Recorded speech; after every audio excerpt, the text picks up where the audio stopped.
I want to pretend that people are just coming into this part. What if a 10-year-old boy puts his penis under a faucet and it feels so good, and upon climax, he thinks he doesn't want to do it anymore, but there was a voice in his head that said, trust me, keep your penis under the faucet. He leaves it there for another minute, one more minute, and he gets to come again. That's what I'm saying about watching comedy.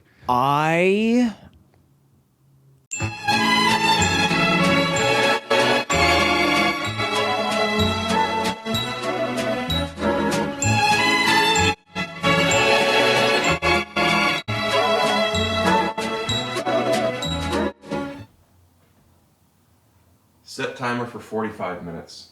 Okay, where can I set some stuff down? Set it I down. brought you whiskey. That's for you, buddy.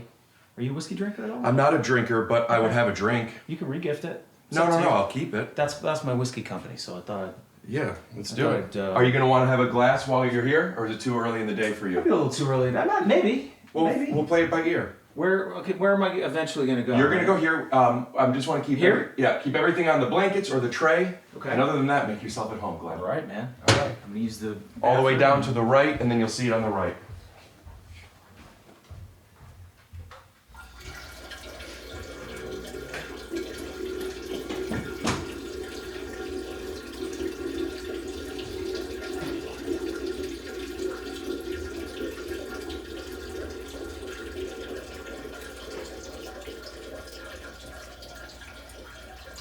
Good stream, Glenn. I turned on the fan so you wouldn't have to hear the stream. Oh, I heard it. Past the fan. That is a healthy man's stream. Yeah, it's hard to have a healthy stream when you're once you get into your 40s. Yeah. I don't know how old you are, but 26. Are you 26? Mm-hmm. You got some gray in the beard already. Are you actually 26? This is stressful. Yeah. Holy shit, man! Am I meant to wear these headphones, or is that sort of like if I want to? That's an up to you. I like them too, so they could hear themselves. And every now and then we call somebody or listen to some hip hop music. I'm gonna have you. I know you don't. I didn't tell you this, but I'm gonna need 5 minutes of freestyle rap from you before we're done. No, man, don't ask me to do that. We could do more. Listen, I require the only thing I require is water. I'm a man who drinks copious amounts of water. Should I get myself a glass This of water? might be annoying, but What? room temp or cold? Room temp. Because I got both. I prefer room temp. Do you really? Oh yeah. What's the your health ice? nuts prefer a room temp. Yeah. Oh, you've picked up on that. Yes. It's less work for the bod. Less work for the bod. Although Sometimes the bod needs some work. maybe, if we're using the sort of like the cold plunge mentality. Because cold plunging, you burn calories, right? Through But that's more for the thermogenesis. inflammation of the body. Yeah, but you also burn a lot of calories because your body has to warm back up. I'll get you some ice. No. I'm just joking. Scoot doo, blabbity blue, scoop dee. Oh yeah! I think we're good. I just gotta focus you. And then we're gonna get into it. This is it. Now, in the ones that I've listened to, this is all part of it. Oh yeah. We trim it down before the theme music though. But you put in a couple bits here and there. Yeah. Well, it's, Okay. I'm a big guy. I like bits. I feel out of practice though. That's one of the reasons why I was like nervous about doing this podcast, because your guests that I've listened to so far are so fucking funny, man. And I'm like, It's all in editing, my friend. You know that better than anyone. it doesn't seem like it is. It really feels very unedited, I have to say. In a good way. Yeah, it's not really all in editing. I was just taking away from You were trying my to take- guests and take the credit. Hey, Rick, you performing any place soon? Would you ladies like to see me do stand-up comedy? Yeah. Yeah? Would you like to see me do some jokes? Well, I got good news and bad news. The bad news is I can't do them while you're hurting my feet. I don't like that. That one hurts too much. It's too rough. Just thank you so much. But the good news is if you want to check out a show, I will be in Chicago August 3rd. I will be in Seattle August 23rd and 24th. And in Texas, I will be in Dallas November 6th. I will be in Houston November 7th. And I will be in Austin November 8th. If you want to get tickets to see me perform, head on over to, that's right, punchup.live/Rick Glassman to get tickets or to sign up to find out when I'll be in your city. Don't worry, there's no spam on that mailing list.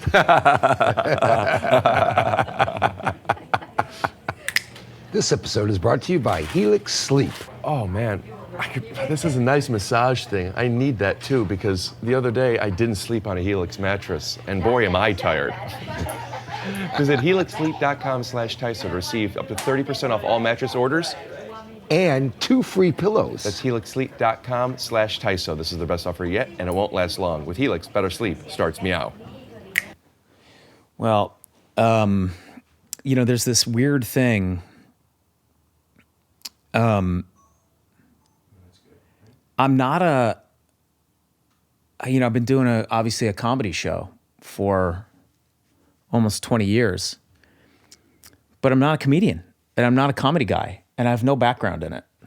You, do you need to? Do you need to? Feeling insecure about this because No. you're opening with it. No. I'm not insecure about it. It's like, but I do feel, it's like I feel the need sometimes to explain it because I think so many. I couldn't hear you. What were you saying? Well, I do think that the vast majority of like people that started comedy television shows came from comedy, which makes sense, right? Like you were a sketch comedy group, whatever, you started a sketch comedy show, or you were a stand-up comedian, you got your own sitcom, whatever it is. And I don't know. I mean, maybe there are more examples of this than I'm aware of. Well, I got two in mind. Of comedy shows that were created by non-comedians, zooming out a little bit and talking about people who started in drama and ended up being known as people don't even remember or know that they did drama because they're so funny. Talk to me. John C. Reilly. Yeah. And so funny. And Leslie Nielsen. Yep, very much so. Yeah. Matter of fact, somebody was telling me a story. And this was, secondhand, but they were saying that, actually, it was somebody who used to work for one of the Zucker brothers. Zucker, Abraham Zucker, that did, Top Secret and Airplane and all those things with Leslie Nielsen, Naked Gun. He used to work for one of the Zucker brothers, and he was telling him a story that when they first started doing Police Squad, which was are you aware of Police Squad? Do you know Police Squad? Was this where Frank Drebin was born? Yes. I did not know about Police Squad. So Police Squad was a television show that was on the air for I think they only did 6 or 7 episodes. With same group? Yeah, same group. And that's where Frank Drebin was born. It was a show called Police Squad. This was before Naked Gun, quite a few years before Naked Gun. And when they started doing it, or maybe it was, I don't remember whatever the first thing they did with Leslie Nielsen was. Initially, Leslie Nielsen was like, why are you casting me to do this? I'm not a comedy person. I don't know how to, this is a comedy, right? And they were like, yeah. He was like, I don't even know how to I don't know how to make this funny. And they were like, no. That's the whole thing. We don't want you to make it funny at all. You're speaking my language. Play it completely straight. Play it completely, we hired you to do what you do in a drama in this. And he was like, okay. And he was kind of trying to make it funny. And they were like, no, don't try and make it funny. Just play it for drama and it will be funny. I'd like to play something for you that I think I told you about when we first met, but this was 2008, maybe 2009, where I'm saying the same exact thing. Go ahead. It's 15 seconds. You go ahead and press. You got to put the headphones on for this. Oh, I do? Yeah. Okay. I was going to mess up my hair, though. Put them on. I'm joking. Actually looks really good now. What, my hair? Yeah, actually looks really good now. All right. Okay. Press play. Basically, before you press play, it's me basically saying the same thing. Our job isn't to be funny. Our job is to... How did you have this so queued up? It's like you knew we were going to talk about how the fuck. Well, I just had a feeling it would come up. I feel like maybe you might be a wizard. Not hearing anything. Let me see again. Oh, it's on mute. I got it. Start it over. Oh, I unmuted it and it's still not making noise. What I do... Oh, there we go. Start over? Okay, I'm going to start over. Some of my best acting is subtle acting. I was in Always Sunny in Philadelphia. What I do is put myself in a moment and live it. I'm not an actor. I am living in fiction. And that's how I ended up winning dramatic awards. Wait a minute. Dude, you're in that episode?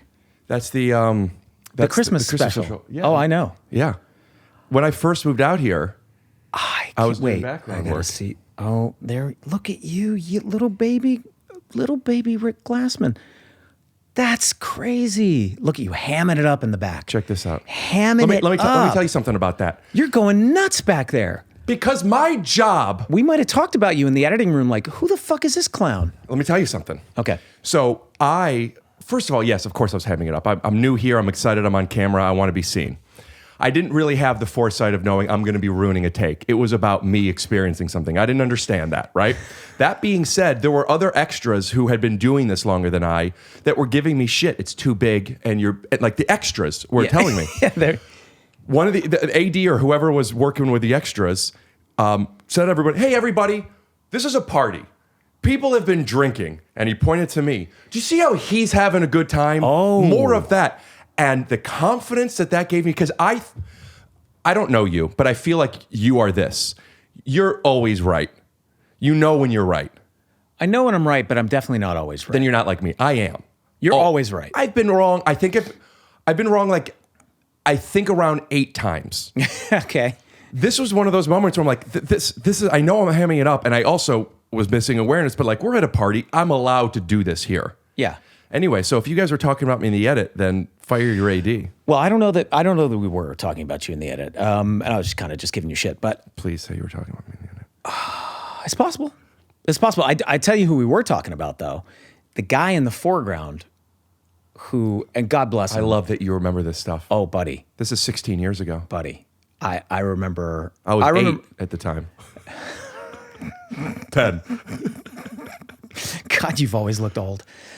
That guy, and the person in the scene with, okay, so it was me and Caitlin in a scene with that dude and I remember the guy. Ryan, Sterling Brown's wife, Ryan. So she was a friend of ours. Okay. That's in the scene with. But the guy was just somebody that we cast, you know. And we're doing, and we don't ever say, like, we kind of say the words, like, we wrote it, and we fuck around a lot on set. I think that's pretty clear. Like, we kind of say the words, we kind of don't. We improvise, we ad-lib a ton. And we're doing the thing, and Caitlin and I it's different every single take. And the guy was like, hey, man, you're not saying the lines. I need you to say the lines. And I was like, oh, he doesn't know. I was like, oh, okay, you know what? I have to explain it to him. I was like, oh, totally get it, man. Totally get what you're saying. Just so you know, I wrote this. This is my show. I created it. We So aggressive. No, not at all. It wasn't. It actually really wasn't. It was really just like, oh, no, fair enough. Like, right? He's like working across from another. I mean, look, inappropriate either way, in a way, for him to say that, because clearly I'm one of the main actors on the show and don't tell me what to do. But okay, you're another actor in a scene. You're like, hey man, I've got cues. I don't know where to come in. That's his. Yeah. Because that part makes sense. He's like, I don't know where to come in. I don't Right. know. I have lines that I memorized and I don't know where or when to say them. Right. So that's why I was like, oh, okay, fair enough. But I was like, just so you know, we're not going to say the lines. It's not going to happen. But there are certain beats that you need him to hit that he doesn't obviously feel comfortable knowing when to come in. That's where the disconnect is. Yes, but the way he was expressing it Was directing you. yeah, was like directing me, and I was very amused by it. But then, even after I explained it, he still kept saying, "Man, I need you to say the lines." That I was was right. like- That was right when DeVito comes out of the couch, right? Yes. I mean, I was 10, but I do vaguely remember he had to come out of the couch. So Danny DeVito, people that don't know, it was a practical effect where he was hiding in the couch. So he was literally in some stage couch, and so every time you do it, it was a bit of a reset. And I remember he had to do it a whole bunch of times. Yeah. Was that because of that guy? And if so, I'm nervous that we're like talking badly about somebody. The guy. I don't fault the guy. My guess is that he was kind of new at this, and I don't think he was like trying to be a dick. It's just that he also didn't understand like basic kind of set decorum. Like you know what I mean? And I don't necessarily fault him for it. I kind of feel bad talking about it too, because the guy might be a wonderful person. I don't know. Aaron. You think I was a wizard with that video? Hey, man. Get out of here. This was all just to get Aaron back. So yeah, but I eventually had to kind of like pull him aside and be like, hey man, what you're asking for is not going to happen. So I just need you to respond to what we're saying. And I'd have to see it again. It's been a while. So I'm imagining his lines weren't that, like, it's the kind of thing where just whatever I say, like, respond to it in the way that your character would. But people don't. Yeah. I've been pulled aside for doing the opposite. Meaning? Hey, it's fun, and maybe we'll do that later, but we need you to stick to the Oh, lines. yeah. You know what I mean? And it's like, I started out here. Started with improv, and then I got into stand up, and I was doing background, blah blah blah. But Always Sunny was one of the first things I did. I did it on a few episodes, and I wanted to show you this. Oh, too. you're in more than one episode of Sunny? I get tagged in this all the time. Mr. Dennis Reynolds, that's me. Yeah, right here. How are ya? Right, Come on, man. right there, Are you in that? Wait, where? in the brown button down. October 28th. Glasses. People, I get sent this once a week. People are watching and ask if that's me. Can I- right behind DeVito's head. Okay. I'm These people are here too. wait. Right. Oh, Behind, that's you? Yeah. You look like Ross from Friends. Get out. Yeah. But I already took my shoes off. All right, you can stay in. Okay. I just wanted to, I know you think I'm a wizard and all, but this You is really my- do. That doesn't look like This is you. my headshot. Okay. Come on, dude. You used to tell me I look like Ross all the time. That's why you grew the beard out, isn't it? You're like, I can't have this anymore. I don't think when I look at this photo of oh God, why am I forgetting the actor's David name? Schwimmer. Schwimmer. And I look at you, I don't see it. But When I was younger. That's like I did look like it. uncanny. But Are you sure that's you? And also, it's worth noting, the other scene was a party scene. I was really hamming it up. This scene, I'm bored. I've been sitting in the jury. I'm doing what I'm supposed to be doing. Okay, so you had a character journal and you were doing all your work. I didn't have a character journal. I don't want to lie to you, but I did do the work. Yeah. And I get sent this constantly. This episode the most, I think, is people recognize me in it. But yeah, so I started doing it. And I didn't know Always Sunny when I started doing background on it. Okay. Maybe I'd heard of the show. I don't remember, but I didn't know of it yet. And I remember thinking, like, these guys are having the best time. And I thought that's what sets are. Because the majority of my background, later I did, but was either like paid audience for like Who Wants to Be a Millionaire, or like movies, like dramatic movies. So I'm like, this is what comedy TV shows are. And there was a part, I think, that conditioned me like, this is how it is. And it's Wow. not. I mean, I know you know this and it's your show, but like, that's not what TV is. TV isn't that. Yeah. Matter of fact, I mean, one of my first gigs in LA was a show called That 80s Show. Sitcom on Fox. Short-lived, 13 episodes. And I remember there was a scene, the guy who played my best friend on the show, he was a car salesman. And there was a thing that took place in the car dealership, and there was a guy who was supposed to be his coworker, and he's like trying to sell a guy a car. And the guy kept improvising. He kept like ad-libbing a bunch in the scene. And the writers, and I remember thinking like, oh shit, this guy's really funny. Like he was improving it for sure. Like hands down, everything he was saying was way funnier than what was in the script. But the writers were not having it. And they were like, hey, can you stick to the script? And he was like, oh, okay. I was just trying to have fun with it. And they're like, yeah, stick to the script. And he just couldn't fucking do it. And he kept going off script. Oh, bummer. And everything that he said was funnier than what was in the script. And they fired him. Yeah. Well, he didn't do what he was hired to do. Correct. Even if he was doing something better. Totally. He shouldn't have done it. But you know, that was. I remember registering that and thinking, that's what's the. I was like, okay, one of two things is happening here. Either they don't know that what he's saying is funnier, or Ego. they can't, or the egos are not allowing them to say things that are funnier than what they wrote, and that's shitty. So if that's the reason, which I don't know. If that is the reason, logically that doesn't make sense because at the end of the day, they're going to be getting credit. Right. for the funnier thing. Totally. So if it's the former, then how do you not know it's funnier?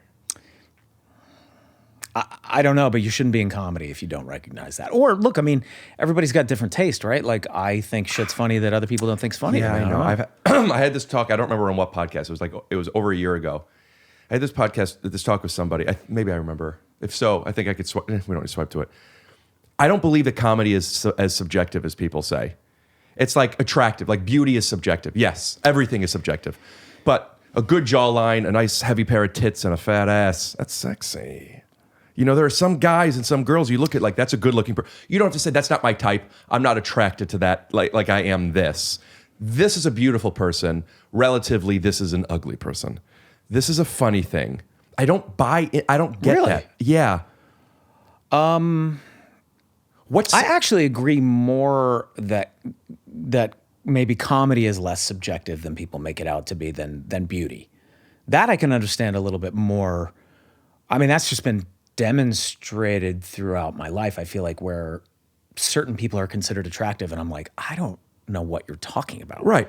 It exists, but the majority of people will say this is a good-looking person, right? I mean, how many people are going to say Brad?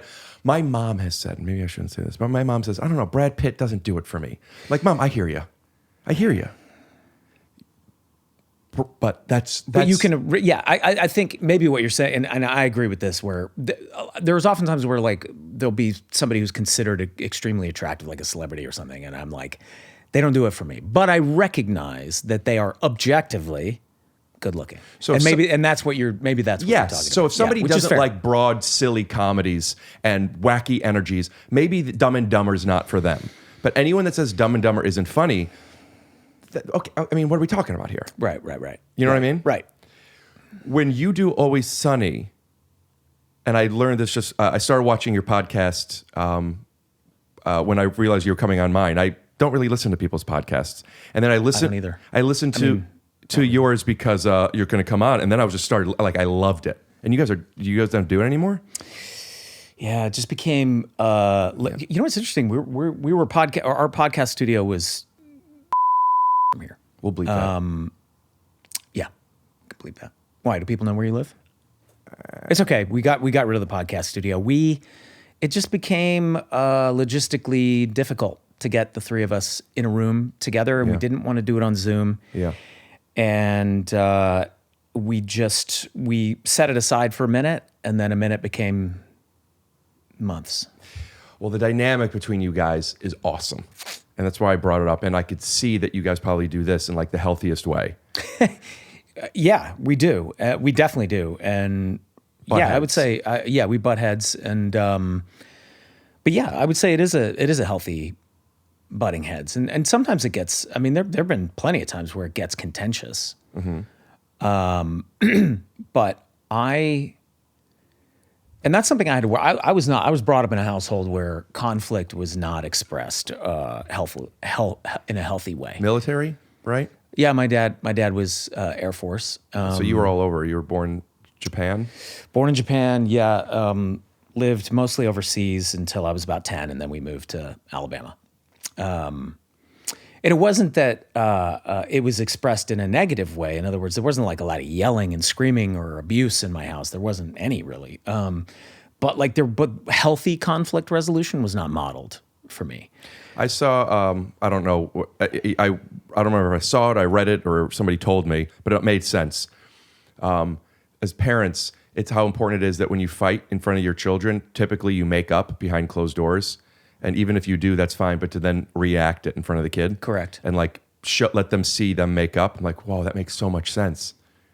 You're modeling for them how to behave, what relationships are, right? So and how conflict could be something for growth as opposed to totally scary. I mean, I've always made it a very deliberate point whenever I'm out of line as a parent with my kid to whenever I calm down or cool down to go to them and say, hey, I was out of line.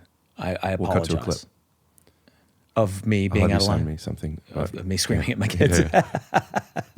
Because I'm telling you, that's where it's funny. So send me some stuff of you screaming at your kids. Yeah, text my wife, Jill, and be surprised that she's been recording me all this time. No, it doesn't. It doesn't happen a ton, but it does happen, and I think the modeling of making it right is like crucial. I want to disclose. I have a fair amount of questions, and they're kind of circled around to then make me understand more, to then shine a magnifying glass on something I wanted to talk with you about, which is what we texted about, which is the obligation or the expectation of being funny and what that does.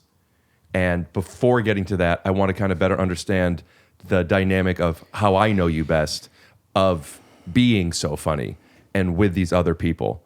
And when you guys are fighting, butting heads, healthy or unhealthy, whatever it might be, to get to it should be this or it shouldn't be this thing, I have to imagine, unless it completely is away from story and takes too much time, it's almost always about what's funniest. Is that fair?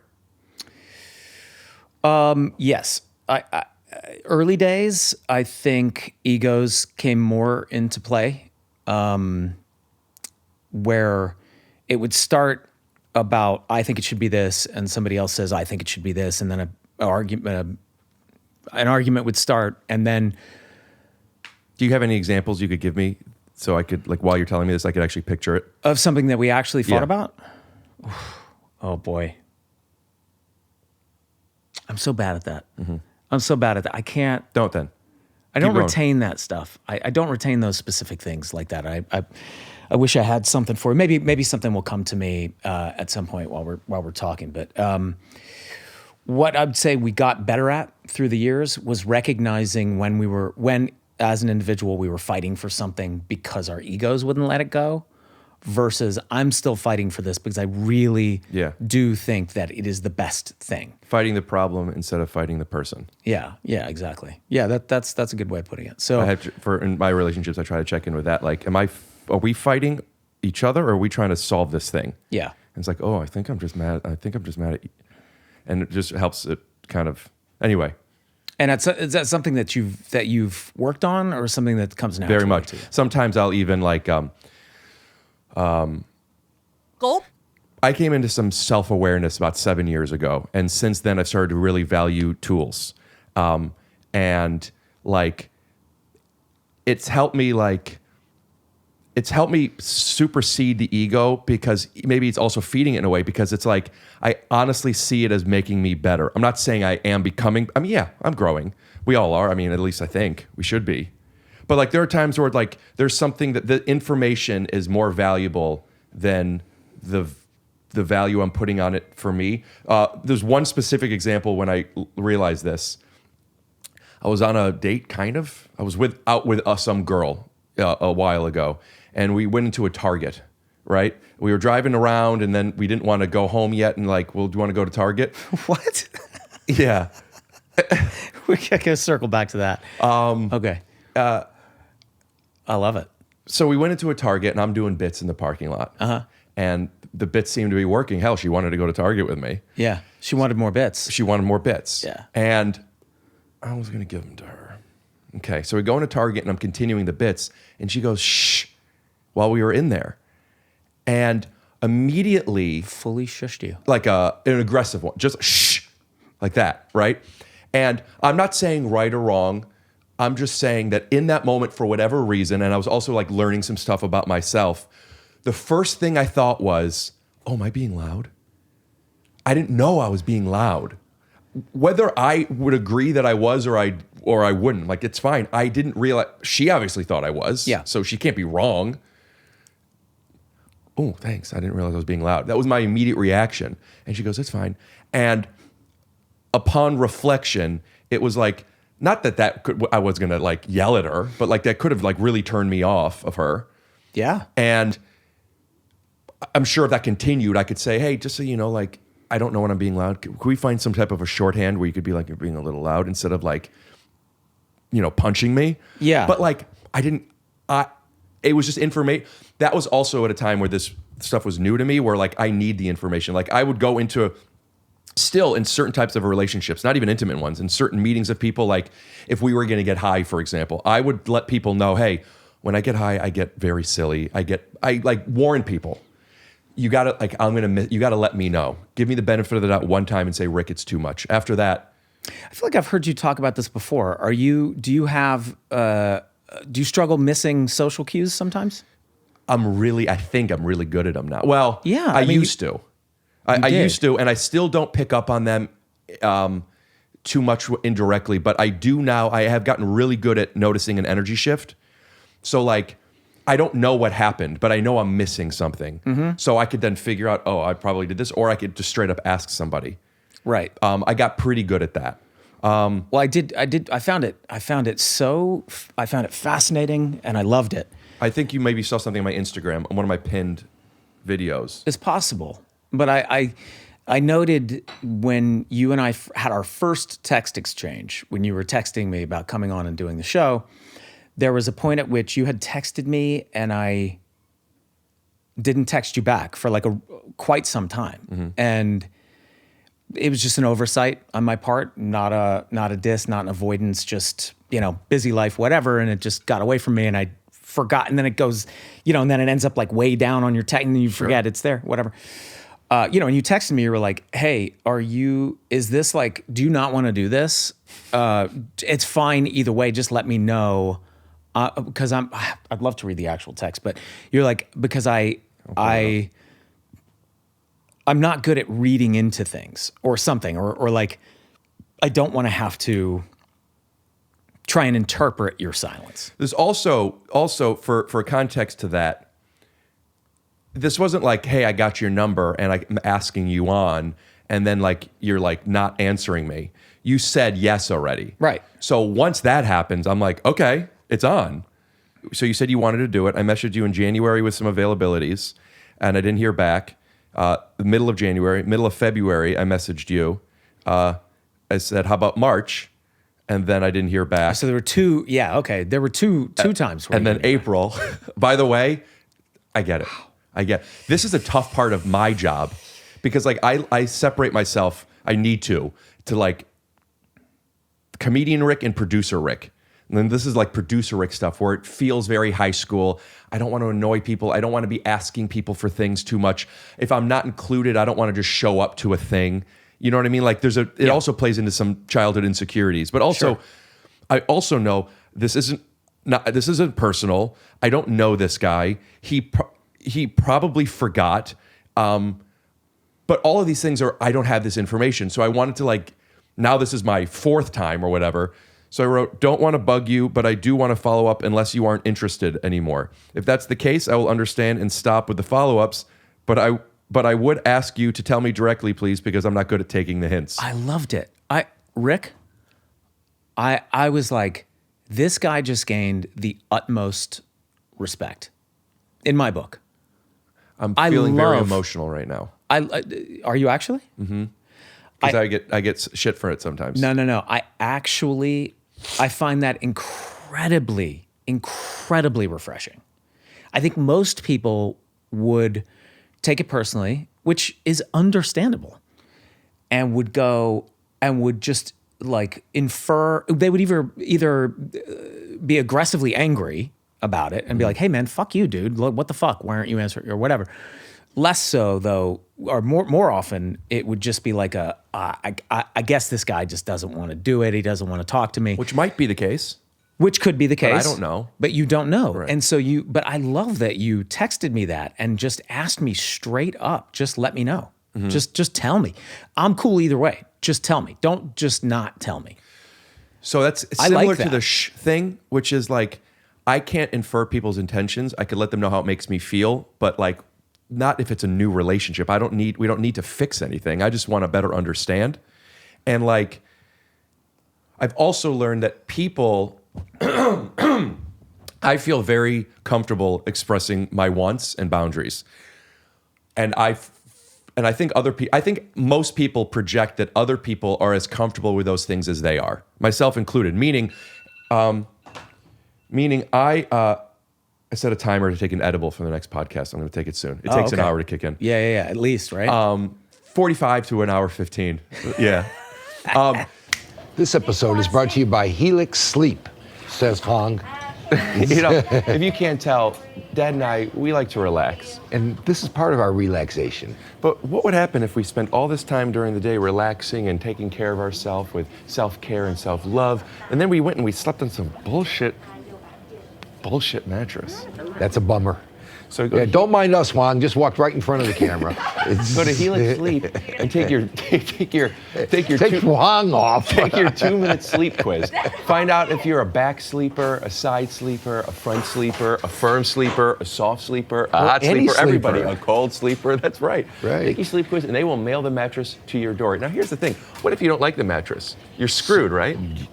Contrary to everyone's beliefs, you are not screwed. You get 90 days to try this Helix mattress. What if you want 100 days? You get it from Helix. You can have it for 100. That's right. Not only do they drop it off at your door, you could try that mattress for 99 days, and if you're like, you know what, I don't like this, Would it ain't never gonna happen. happen. Then they'll come to your door and they will pick up that mattress for you. Do you sleep on Helix?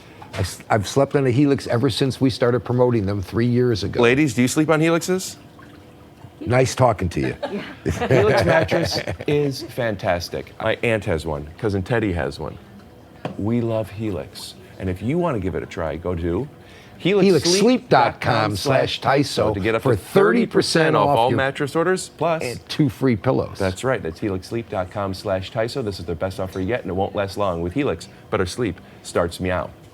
So, like, I'm very comfortable, and I always assume, oh, if I'm bothering someone, they'll tell me. Or if somebody doesn't want to do something, they'll tell me. What I've learned is people don't take up space the same way I do. And also, conversely, I might cannibalize their space if I'm coming in too strong. So to communicate to people in a certain way, the friends that I have that I'm the closest with, I don't think it's a coincidence that they're either extremely funny and nothing else matters because we make each other laugh, and or we found a shorthand. So like when I feel myself like I'm going to go into and talk too much, and I don't want to. But just like asking of people by demonstrating to them, hey, you could feel safe telling me, Rick, I'm bored. Rick, I don't want to do this. Rick, I want to go.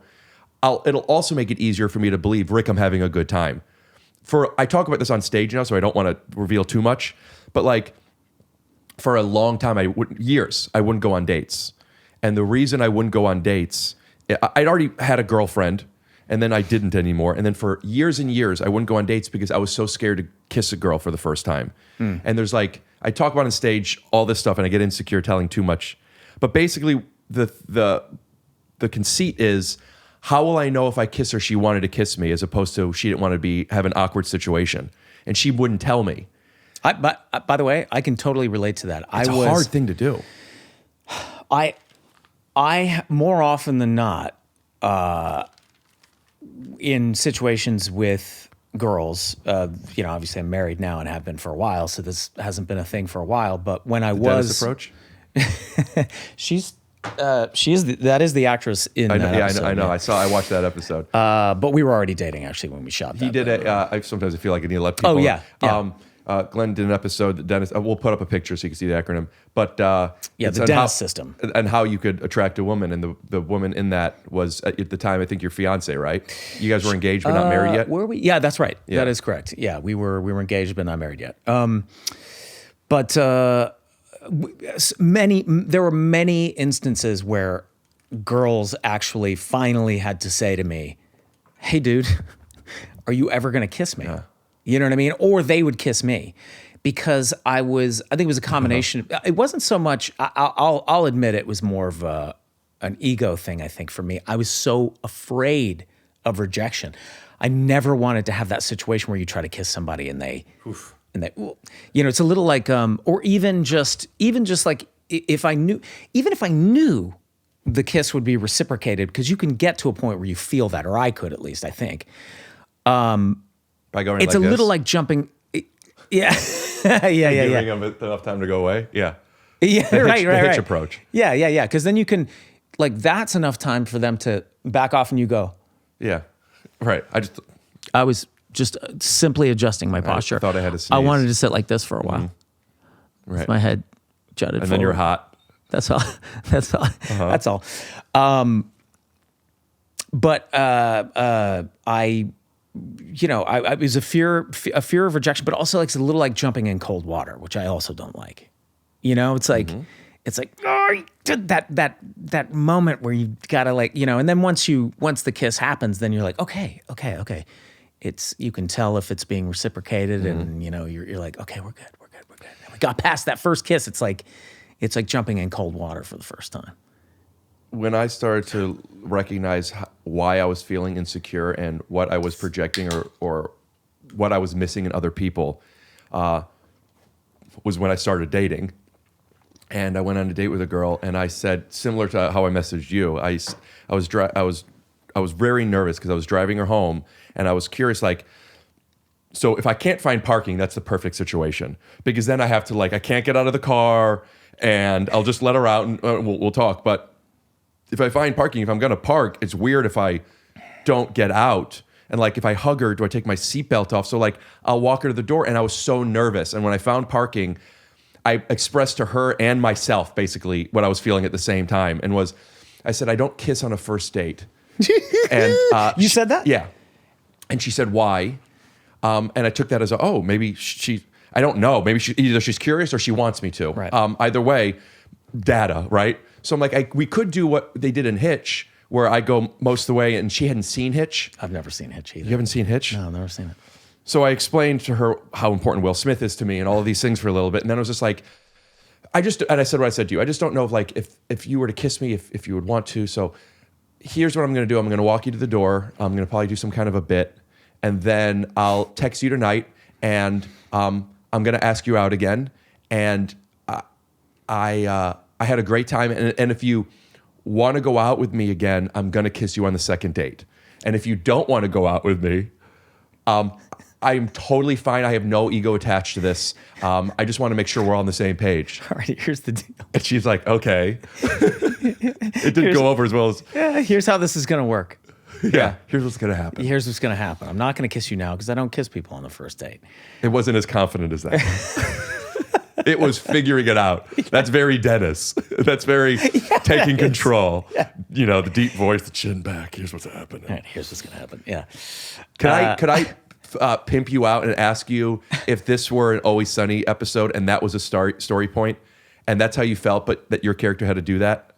Could I ask for a line read? Yeah. What's the line? Basically that setup. It could be as short or as long as you want, but basically you're driving. Oh, this is so much fucking fun, dude. Okay. You're driving, and you just parked, and you're gonna tell her what the deal is, and your intention is to let her know that you're okay. That if you go on a second date, you want to be confident that you could kiss her. Yeah. I'm going to be honest with you. I wasn't expecting to find a parking space, but now that I have, I think it's appropriate that we have this conversation right now. I'm not going to kiss you tonight because I don't kiss on a first date, but also because I think in this day and age, it's just smarter to wait. However, if you did have a good time with me tonight, and I feel fairly certain that you did, I'd like to go on a second date with you, whereupon I will be kissing you. And I think that you're going to enjoy it and like it and receive it in a positive way because we've got some vibrations going. The reason I'm telling you all this right now is because I want you to know I'm not kissing you. I'm not kissing you because I don't think you're attractive or because I don't think I can. It's because I want you to know that this is a purposeful decision by a man who is not a beta, but who is in fact an alpha, but who deeply respects women. And she probably will not receive that well, correct? She goes, whatever, and then leaves. Sorry, of course, like I would refine that if we were. I understand. But by the way, this is how we write on the show. I would this exact scenario would happen. I would improvise it, or Charlie would, or whatever for his character, and then we would write some version of it, and then we would just improve upon it. But like to me, the thing that's so funny about that, where my mind goes, where my comedy mind goes, is it's very respectful to wait until you're absolutely sure that the woman wants to kiss you before making your first move, or even just waiting for her to make the first move. However, you can't deny the fact that some women are going to see that as like weak and like beta, like fucking cuck behavior. Absolutely. You know what I mean? This is what the I want to like do the bit for you. I just don't want to do this, but that's what it is. And also like, it's not cool. That's not cool. Right. Cool is just grabbing her and making out with her if she wants. This, by the way, but you can't ask her. I actually want to. Now I kind of want to put this on the show because I do think that that's weirdly representative of us. Wait until I put it out because. You're gonna. This will be out long before our show's on the air. No. What I'm saying is this is part of a special that I'm not even ready to film. Oh God. This is my big kiss bit. I got 2 big bits. Okay, well, listen, I won't do anything without running it by you first, and making sure that this isn't material that you're going to use. But what I love about this, right? If this were a scenario that we were discussing writing on Sunny, what's funny about this to me is we are actually living in a time where I think it's like we obviously have to have respect for people and their boundaries, their physical boundaries. But also, there's no denying that, like, I've been on the verge of having sometimes when women that I've dated have been like, hey, are you ever going to kiss me? There was like a twinge of like, what the fuck are you waiting for? Of course. Like, what the fuck is your So then you're like, well, so what guy do I want to be? Do I want to be the nice guy that waits and waits, but is kind of seen as like passive and unconfident, or do I want to take the chance of being like almost an aggressor, and you're like, how do you straddle that? Like, how do you, navigating that in the modern age is a very funny thing for characters. For my character, I got 8 minutes to do on it. the show, and all the tricks on how to make sure, but to also still be attractive and to make sure that she's interested, but also to let her know that you could protect her. Yes. And all of these kind of subconscious wired. I would never hurt you, and I'm not physically violent. However, the potential for violence is there, just never towards you.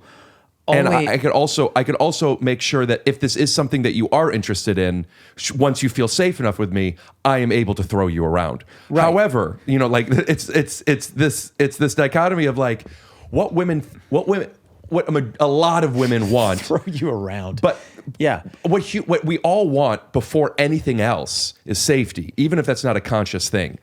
So once you get to the point where I feel safe with, that's the same thing of saying, hey, listen, I just want you to know I'm aware that I could be annoying. I could be too loud. I'm texting you too much. I want you to feel safe that you could say no to me, whatever. Yeah. But once you feel safe, now it's like, oh, come over already. Like you could do this thing because you're not going to fill in the blanks. There are so many assumed things that people don't realize when they're filling in the blanks. Do you know what I mean by filling in the blanks?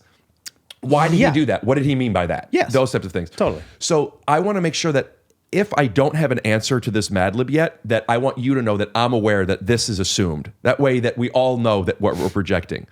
And like, once you feel safe with me, then like, you're going to want...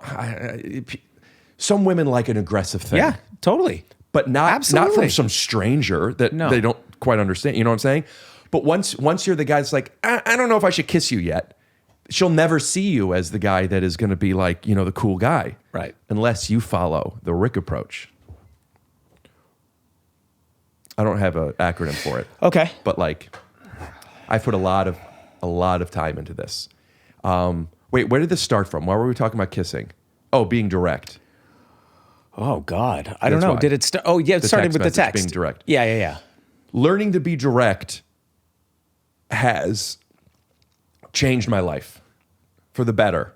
There are still some people that find it. There are people that will find it aggressive. Yes, that's right. Yeah.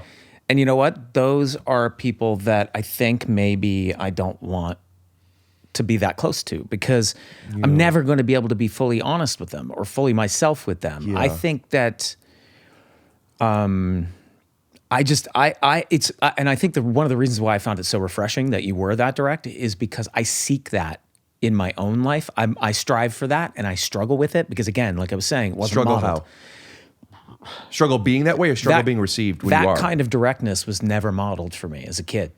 And so, but I've always appreciated it and liked it. It's hard for me to do it. And has taken years of practice.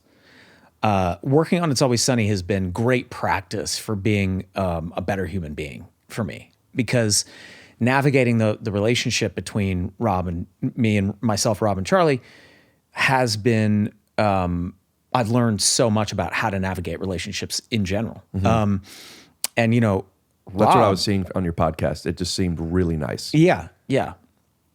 And, you know, Charlie, I think, is a little bit more like me in that respect. Like, I don't think he grew up in a household where healthy conflict resolution was modeled. Whereas Rob grew up in Philly, everything was on the table. I mean, it was just like, he's the most direct person I've ever met in my entire life. And I have, one of the things I admire more than anything about Rob McElhenney is he has the ability to say things that are so direct and so honest sometimes that I do think that coming from other people and delivered a slightly different way. Coming from other people, the things that he says, Yeah, he has if a way- somebody else said it, it wouldn't be as well received. Yeah. Pardon me, I'm going to eat No, these eat now. the edible. Yeah, it wouldn't be as well received. And, you know, some people will, like, I think his batting average for having people receive that kind of directness from him is higher than other people who are also direct. He's gotta very have the charm. skilled. He's very skilled at it. He because it, and I think it's partly because it really isn't an ego thing for him. It's not, you know what I mean? Like, you can sense that when it's coming from him, it's actually coming from a good place and a place of respect, right? I respect you enough and I trust you that when I say something, you're going to take me at my word and not read into it or infer a bunch of shit that's not there. I'm telling you what it is, and it's this. Yeah. And because I respect you, I'm trusting that you will receive that information the way I intend it, as opposed to, like, you know, a bunch of inference, which is what you were talking about. It's like There's filling only in so those much. gaps. Still only so much in Rob's control. But I understand what you're saying by batting average being high. Yeah, he's good at it. Yeah. And again, it's something that it's been a great, that aspect of his personality has been a great tool for me to learn. You know, and I've stolen from him in that respect. Could you? I know this isn't what you can recall. So if it pops into your head at any point, any examples of tools or devices that he said? Well, okay. I mean, there are so many, but like the first thing that popped into my head when we were shooting season 6 of Always Sunny, I was in a bad place. I don't know. I was feeling burned out, and frankly, I was feeling boxed in by the show. I was like, it was Boxed in not as a professional, like boxed in as in like this is all I'm doing as an actor now. Yeah. Yeah, and it was you know, at that point it was still, you know, we were doing 13 episodes a season, and As in that's not enough. no, it was I didn't want to do it anymore at all, because I had other career goals and it was getting in the way, because I was spending at that point probably 9 months out of my year were spent writing, acting in, and then in post on It's Always Sunny. 9 months. And I didn't set out to be a comedic actor. I had other things that I wanted to do. You went to Juilliard, right? I did, yeah. So that's such a funny credit to me. Why? Just based on what I've done and No, not you personally. Just when I first moved out here, me and my best buds, John DeWaltz, I learned how to edit and maybe even write from doing sketches with John. And we used to do them all the time. And the first one we put out was called Hollywood Dreams. And it was just us talking about how we went to Juilliard. Looks like Juilliard was worth it! Elliot? I'm a movie star! On the silver screen. Famous! Worth it. Juilliard! Marcus! Rick! Bro! And like you know, Juilliard, it's like going to Harvard Law. You know, it's like, it's serious, dude. You know, it is. There's a handful of schools where when you say them, people go, oh. People repeat it back to you. Yeah, Juilliard. Yes, without fail. Yeah. And it's, by the way, the same thing with my home state. when I tell people I'm from Alabama, they're like, Alabama always gets repeated Makes every me think time. of Crimson Tide, the movie, not the Oh, yeah, okay. Gene Hackman, Denzel. Yeah. But great movie. First movie I ever saw that I didn't know anything what I was seeing. And Alec Baldwin, right? No. Playing Jack Ryan? No, What am I thinking of? I don't know. Oh, Hunt for Red October. That's what I was But thinking. do you remember what? Yeah, but actually, I was thinking of Hunt for Red October, and I have seen Crimson Tide, but it's been a while. I saw that movie and I didn't know what I was going to see. And since then, I've thought to myself, if I know I want to see something, I don't want to watch any trailers. I don't want to know anything. I like Submarine movie? submarine movie. Yeah, okay. That's why I was thinking Hunt for Red October. Is this get red? it. Who are you Both telling? in submarines? Well, Crimson Red, but yes. Yeah. But I'm taking you. Yeah, off sorry. track. Okay. You were talking about Juilliard, Oh, but even yes. before then was about you were feeling pigeonholed. Yeah, held. I was feeling. Yeah, no, I didn't use those words, but that is right. I was feeling a little pigeonholed, but I was just feeling boxed in. I was like, I don't have, and I'm not someone with endless amounts of energy. Like some people can juggle multiple things at once. I'm not good at that. I'm good at kind of. I've learned about myself. I'm good at doing one thing at a time, and when I'm asked to juggle multiple things, it sends my ADHD into a frenzy. I just can't, I can't fucking do it. I'm a terrible multitasker. Like, you know, I'm that person that like, if I'm reading something and somebody says something to me, I'm like, what?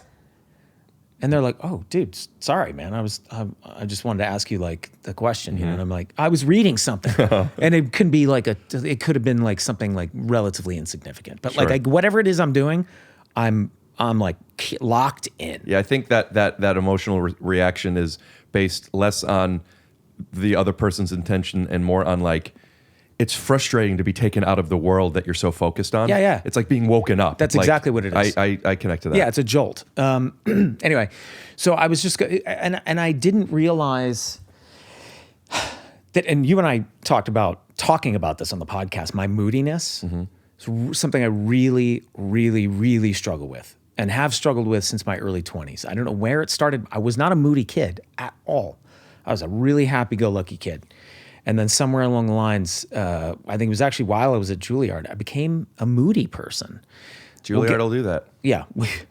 I don't know if it was Juilliard or if it was a chemical thing or what, but, and we can get into it. I actually do kind of want to talk about this, but I was just going through a tough time and I was showing up to set. I didn't realize how much my energy was affecting everybody. I was bringing a real negative vibe, I think, to things. You know what I mean? And then when it was time to act, I was on. It was all good. I know I'm a professional. I know how to turn it off and do the thing. I can leave it at the door. But like, it was affecting me. And because I'm not only one of the lead actors on the show, but I'm also a producer and a writer on the show, I'm one of the bosses on the show. And it was affecting everybody. And I didn't totally realize the degree to which it was affecting people until Rob, and this is how we started talking about this in his directness, you know, pulled me aside one day and said, you know, and I love this about it. He, in the most loving way, he was like, he pulled me aside and he was like, hey man, I just wanted to talk to you for a minute. And I was like, yeah. And he was like, are you okay? Are you doing okay? And I was like, yeah, what are you talking about? Like a little defensive and just I'm reading something. again. I was reading something. You know, I think it was a little defensive. I didn't want to go there. I was like, yeah, I'm fine. What? Yeah, I'm good. And he's like, it just feels like something's happening and I respect that and it's all good and you should be able to feel whatever, you know what I mean? Like the most Therapy talk. Yeah, but like very loving. It was very loving. It wasn't like, hey man, what the fuck? It was like, hey, are you okay? I'm genuinely asking as your friend. I know care about you. This is a semantic and I'm interrupting, but Yeah. loving, yes, to me, like the real definition of that, and it's something I seek to be and receive, is it's also more specifically accepting. It's like, Yeah. there's something, I know I'm interrupting and that's obnoxious. No. No. Accepting that like, hey, this is who you are and who you are is okay. I just want to let you know how people are receiving this. That's exactly and what- that's like both things matter. Like, fuck you, I am who I am. Both things exist. Let's accept who we are, and also once we know how who we are affects other people, we at least have the choice to adapt who we are. It's a tremendous communication skill to be able to understand the difference between saying, hey man, you got to stop doing X, Y, and Z versus, hey man, just so you know, when you do X, Y, and Z, Yeah. here's how it affects me, and here's how it's affecting everybody else. It's a way around do the with ego. that information. Yeah, because you can't. Because I'm not telling the ego. I find that the wall goes up when you tell somebody what to do. Yeah. And The minute you because that also when that person feels judged. Yeah, when they feel judged and when they feel dictated to. Yeah, for sure. And his level of self-awareness in that regard was such that he knew that, but also I think that his approach, it's not so calculated. I just think that's who he is.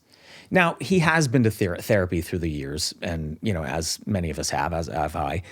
So I think he may have learned some of those tools, but I also just think that's who he is. You know what I mean? He's like, I care about you, I love you. Is everything okay?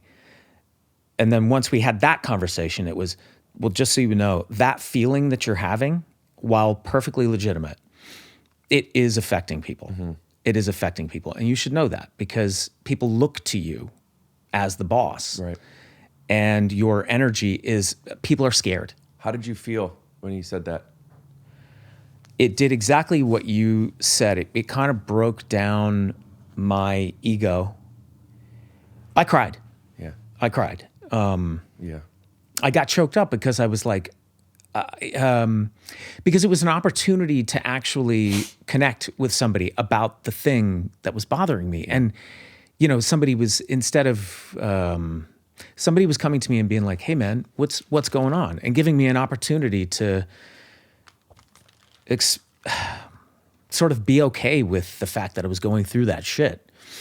And that's just that kind of loving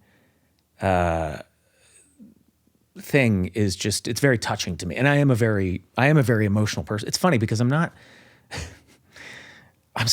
nothing like my character on Always Sunny. I mean, there are ways in which I am. So I guess I'm not nothing like it. But like Dennis is, if I allowed my ego monster, the ego monster that's actually there to dictate all of my behavior. Sounds like he's a lot of what's inside of you. Yeah, so it's correction. Yeah. That's the monster that I know lives inside me, not the sexual stuff. That stuff's not there. I mean, Sure. fully, Okay. I swear. Yeah. It really isn't. But the ego and the narcissism and the Lack of empathy. lack of empathy, that stuff is there. And it's there. And it's so funny. It is very funny. That's back to, and I want to make sure we get to it. And also, I'm feeling myself like, we didn't even get to some of the stuff yet, and you're not leaving yet, but like, I have so many things I want to talk to you about. And this, Let's go. Yeah, let's I'm do it. loving this so much. But is there any part of you that's like, this needs to be funnier?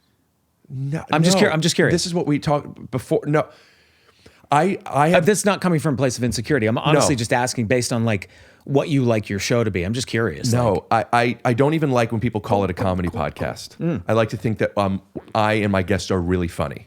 And sometimes it's a crazy, silly episode. Yeah. And then this podcast is an excuse for three things, not in any particular order: to make money, to be social, because other than I don't do anything. I do my shows at night and I see people on the podcast. I don't do anything else. And then as an excuse to meet people I look up to, as one, to meet them, maybe have relationships where it's like how fun it is. And also like when you first move out to LA, and I'll speak for everybody who first moves out to LA, if they know somebody who son, daughter, uncle, and whatever's in the business, you want like, oh, can I get coffee with them and ask them how is this business done? Yeah. You know what I mean? Like that's not something I ever think about anymore because I'm out here and I'm doing it, very well. And What am I seeing there? this is Are what, the what you- Astro what- Awards? Yeah, that's what you won. I have this kind of up as a little bit of a I don't a little think- bit of a joke. I don't think I ever got my Astra. Where the fuck is that thing? My Game Changer Award. I don't know where it is. Oh man, that's I'm a just bummer. realizing that. I thought about it, and you wouldn't have been able to, but it would have been fun if you brought it. That's where we met, actually. They asked me to do this 2 days ago, and I just flew in on Friday. Boy, my arm's tired. Give me a second. And I saw BlackBerry on the plane, which is fucking awesome. So, Glenn, I'd also love to have you on the podcast. idea of being able to learn stuff and take advantage of somebody who otherwise would probably not have a 90-minute conversation with me out of nowhere, this is what the podcast is for, at least to me. So like I've had episodes, I've had episodes on here where it's like there are no laughs, and it's just wasn't my intention to do this, especially not publicly, because I don't want it to be a soap opera, my life, and I don't want to give access to everything. But like I've had people on where there was some unspoken stuff and we ended up resolving something that was a long time coming. And like the cameras are on, we've even discussed, is this something you feel comfortable us sharing? And so yeah, I don't like to think of this as a comedy podcast. And I'm so invested into this right now. Okay. Just curious. Yeah, cool. The funny, the needing to be funny. Yeah, I don't. I've. By the way, it's less a burden. Well, yeah, it is, and it's something that it used to get to me. That used to be something that made me moody. Speaking of being moody, this like I didn't like doing red carpets, Right? Because I thought I had to be funny, and I was like, I'm not a fucking clown. I'm not a monkey. I don't like it. I don't like that expectation. Like sometimes I just want to be who I am in whatever that moment is and not have expectations put upon me. That's very healthy, but I have a hot take.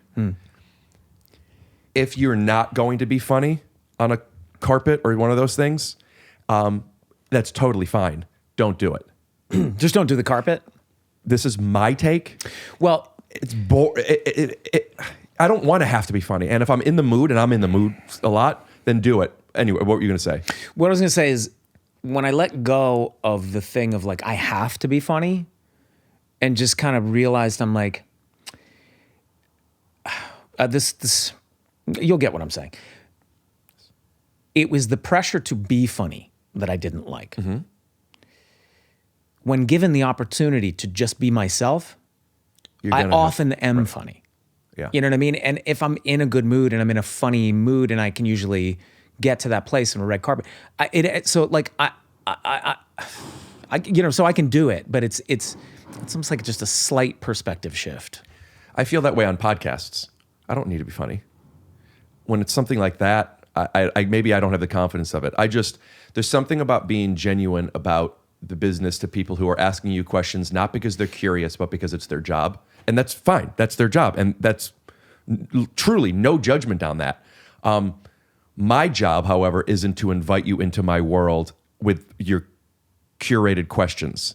So I do meet a little bit of this, like, I don't want to disrespect your job, especially like when doing EPK stuff or like things where it's like, it's benefiting the whole project, what you're doing, and it's necessary. I find sincerity in those moments to feel very artificial. So I have the option of either turning it on, which could be exhausting, and I could feel like the pressure of that, or I could feel disingenuous. So the other option is not to do it. I guess it's just me, though. Yeah. Well, I will say also, though, that because you do this all the time and you do improv comedy and stand up, and you're having these conversations often with very funny people and doing bits and stuff like that. I do think it is a muscle. When I'm like in the writer's room on Sunny, and every day I'm doing bits with everybody in the writer's room, that muscle gets really strong. And I find myself going to that place more often. Like if I was in the middle, if we were 4 or 5 weeks into writing, It's Always Sunny. You think your energy would be different now? I think it's entirely possible that it would be different. Like lately, I just have not been doing a lot of comedy stuff. I haven't really even been that social. I've been a little bit isolated. That was another reason why I was a little nervous to do this, because coming out of the pandemic, I've never had problems in social situations. I've always felt comfortable in social situations, whether it's one-on-one, small gatherings or large ones. I'm totally comfortable. Coming out of the pandemic, man, something like, because I'm totally an extroverted introvert. When given the opportunity to be alone, I will almost always take it because it's just safer. There's comfort in that. Is it fair to say that recharges you? Being alone? It recharges me, but then like a phone battery, it's also like there's a point at which I'm recharged, and if I stay isolated, it turns bad. Yeah. Then it becomes a really hard thing for me to come out of. And you know, the pandemic was an excuse to move my office from the Fox lot into my house and work from home and just do everything from home and kind of isolate a little bit. And it was not good for me. It was bad. And I still feel like I'm feeling the effects of it. But I think it's also because so much business now has moved to Zoom.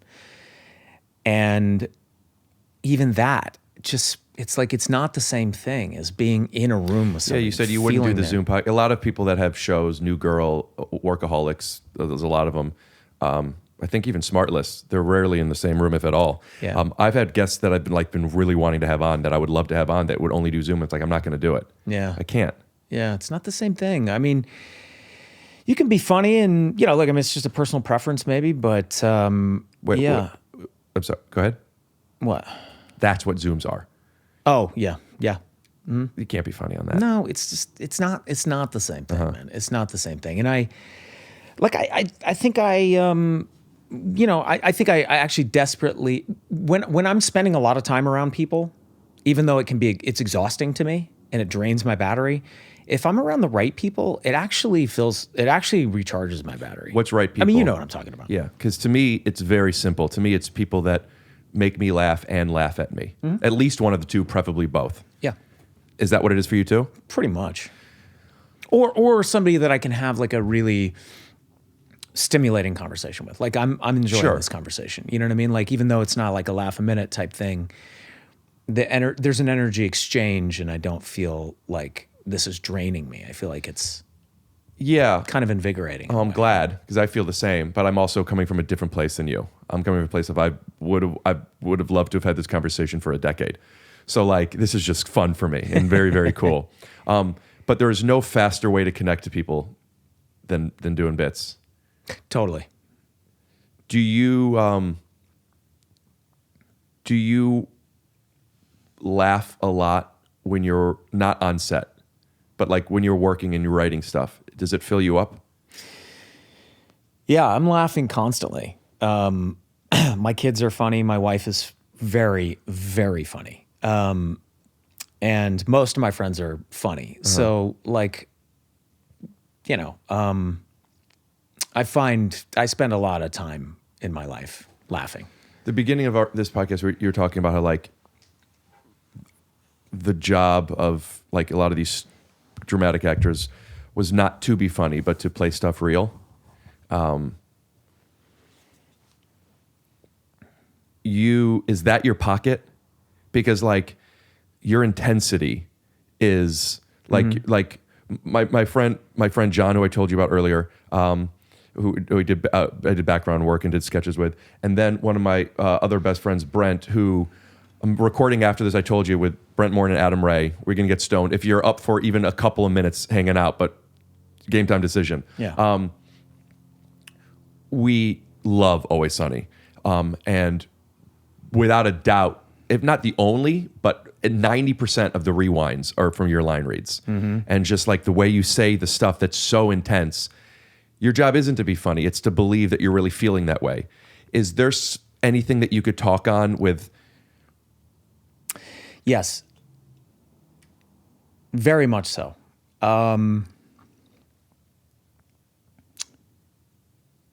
When I first, I think one of my biggest problems as a young actor, I was always afraid of being too big, right? So it was always very important for me to always be real, right? But I think when I was younger and I was afraid of being too big, I think I was I wasn't playing the stakes hot enough. I had a bit of a revelation in the shooting the second season of Sunny, Yes. where I realized like I felt like I was funnier when I was around my super funny friends and we were doing bits than I was on the show. How so? Well, because I realized like when I was around my friends and we were just doing bits, I was so free. And I was just having fun. I wasn't worried about how the audience was going to receive what I was doing because my audience was just my friends. And that freedom that I felt when I was being funny around my friends, I realized I'm like, that's what I need to tap into when I'm actually acting, when I'm acting on camera. Like, why am I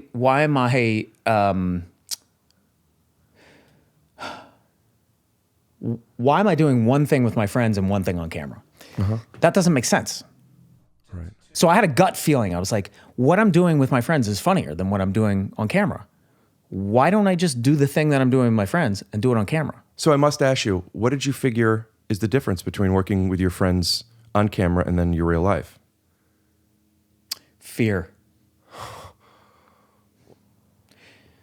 Fear that what? That your friends in real life would judge? Fear of failure on camera. Fear that it was going to be too big. Fear that it was going to be too broad. I still, to this day, have a fear of being too big, too broad. I have a respect for it, but I don't I don't aspire to that myself. I would never do something that was too broad. Do you think know what I mean? is there a judgment there? Is the fear something that is maybe a projection of you not being taken seriously? You are a Juilliard student, you're a dramatic person, and yeah, I just don't like wacky stuff. but like we said earlier, why do things have to be funny? Why does wacky have to be funny? Why can't wacky just be an exploration of freedom, of creativity?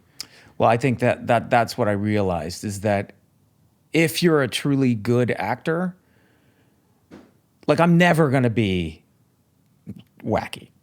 Like it's not possible for me to be wacky because I'm always going to find a grounded way in to the thing. You know what I mean? Whatever it is. Well, that begs the question, what would you define wacky? Because wacky and grounded don't have to be mutually exclusive. Yes, I think, Naked Gun is an here's- example of everybody else in the world playing straight. I think the delineation for me is wacky is when you're doing something insane or big. It has no correlation with what it is that you want as a character. Does that make sense? So like the basic thing as an actor, like that's what you have to know what your character wants and you have to pursue that want. And often what I find is that with wacky comedic acting, the characters are not behaving in their best interest. And I can't understand why even the character thinks that what he's doing And there you makes go. sense. The problem is that you can't understand why the character thinks it makes sense. All we have to do is validate and explain. What do you mean?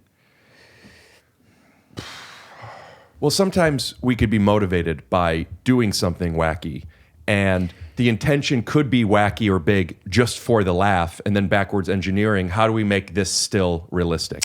Yeah, look, there's no denying that some things can be quite big and broad, and you could argue, that's where comedy does become subjective. I think, is like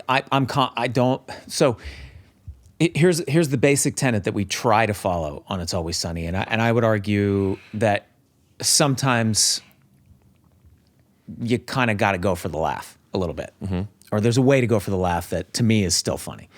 But for the most part, I really do think that like the funniest thing is, and the most important thing is you create a situation that's insane. You create a want that's insane.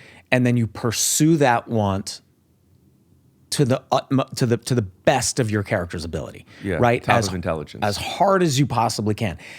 And I think that it should be clear that when the character acts, that he is that the audience understands or believe. The audience needs to believe that the character is doing something that he believes will get him what he wants.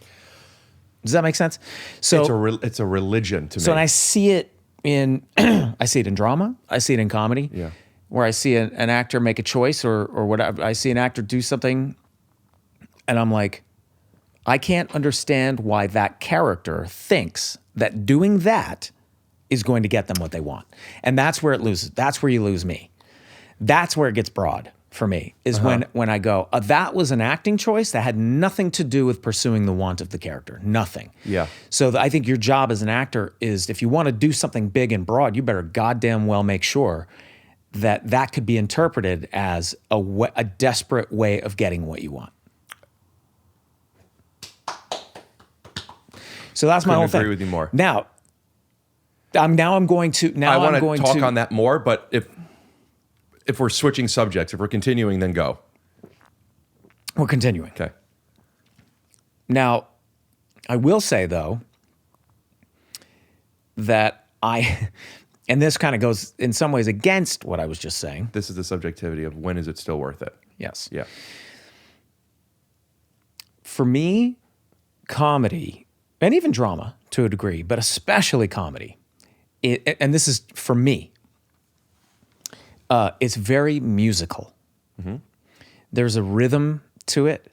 There's a musicality to it. You want me to put up a beat? I mean, sure. No. I know you don't. I was just calling back how much you didn't want to freestyle. I really don't.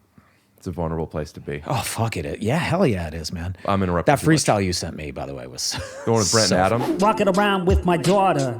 Aisle 3, looking around like it's softer. Excuse me, miss, that man over there, yes, with his daughter. Yeah. His shirt is off and he doesn't look like he's a good father. My shirt's off, my dick's out. I move around 40 degrees in my face and 40 degrees in my mouth. I run around and see, oh, you stupid bitch, you want to die? Oh, no, I was kidding. Excuse me, please, you, over Yeah, there, by the shirts, the Okay. police. Somebody help! Somebody call the police! shut up, He's bitch. showing out his penis, then he's showing little girls. Oh no, what for? Oh, I'm gonna take these shoes from aisle 5. I'm gonna stuff them in your face like they're fucking knives. Take your tongue out, put it around my asshole, lick it. Rim job me to death, bitch, and now you're fucking sick of it. It was amazing. Wasn't even. There's way better. That's the only one I had on my Instagram. That was awesome. I hope you stick around for a minute with them. I will. Yes. What time are they going to be here? 3? I told him to get here by 3. Okay. And I said you might be waiting outside until 3:15. Yeah. So I do think there's a way to kind of like adjust the rhythm and adjust the musicality of a line delivery to enhance the comedy of it. Mm-hmm. And that's something you either got it or you don't got it. You're saying the to be able to deliver a line that way, or to create Some that thing? Some people don't have an ear for music. Sure. And some people... But they could be directed. Do you agree? No. Let me tell you where I disagree with you. I can give you a line reading, and I've had... Not you. I could give someone a line reading. That can't be... You can't make somebody jump higher than they're able to jump. But some people could throw really fast. Do you know what I'm saying? What I'm getting is like Brent, for example, has one of the best... Brent is one of the guys who's coming over. Has one of the best comedy yells in the business, if you ask me. Comedy what? Comedy yells. Okay. Like he yells funny. Uh-huh. I cannot yell the way he yells. I can, however, find situations where it's funny for him to yell in. Mm-hmm. So like people have their things. Your intensity, and that's a very broad way of... There's more than that. But like on a very generic sense, you could play intense very funny. Yeah. So put you in intense situations. If somebody doesn't have the musical ear to know when and what, but you know they could play intense funny, then they could do it. Am I arguing something that's different than what you're saying? Like I know my friends' strengths. I'm sure there's some I'm missing, but like I know like, oh, this person, these people could do these things. Yeah, I think that whatever those things are, when they are consistently funny, that's what I think you can't teach.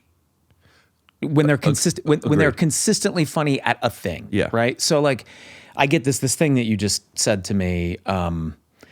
It's actually quite gratifying to hear, and it's only I feel like within the last maybe 6 or 7 years that I started hearing people say like, specifically telling me like your line readings are so funny, you know.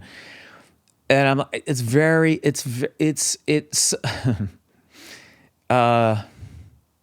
again, it's like I feel like, and my approach is that of a musician. I don't know how else to explain it. It's very musical to me. So like that's why I think, maybe that's a thing that I do. I totally is like the inflection of your a line. cadence, your pauses, Yeah. when you're breathing. It's when it's coming out the way it is. It's very 100%. very 100%. musical. And it is very intentional. It's how I hear the music of the scene. It's Intentional. What did I say? I was doing a pun on intense. Intentional. It's very like again, it's like I hear it as a piece of music. So then how is that not you knowing when to be funny? Like you don't see yourself as a comedian. I don't know because Do you okay, need so the situation to play in? no, I can be fun. I know how to be funny. I know how to act funny.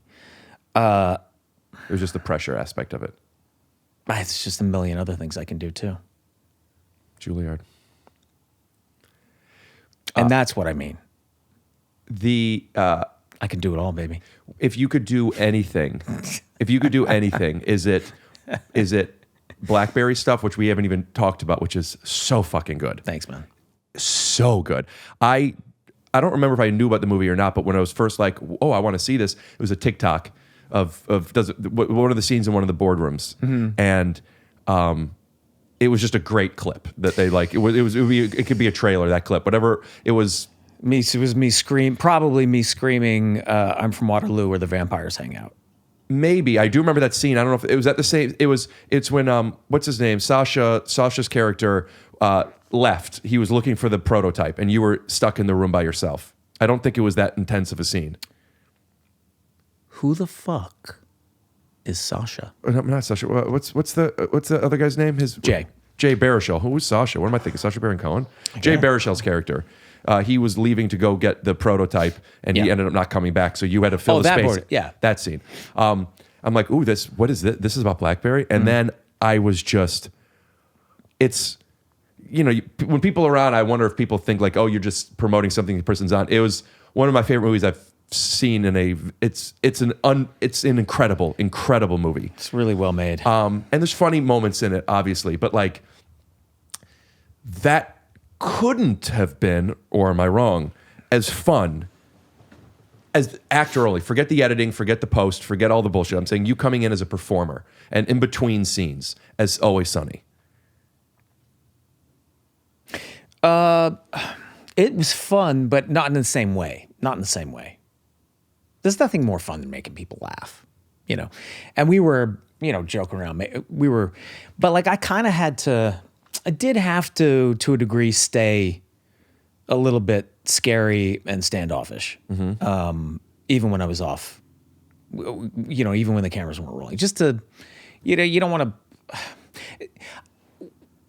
When I'm on a show like AP Bio or Sunny, I can come completely out of character and then drop right back in because I've just been doing it for so long. You know what I mean? It's like you're doing the characters for so long. Yeah. It's like a musician, again, just to use that analogy, going on stage and you be having a conversation about something totally different than go play a guitar solo if you've played it a million times. Like you just know how to do it, But with that, it was like I wanted that character to feel as multidimensional and lived in as characters that I'd been playing for many seasons on a show.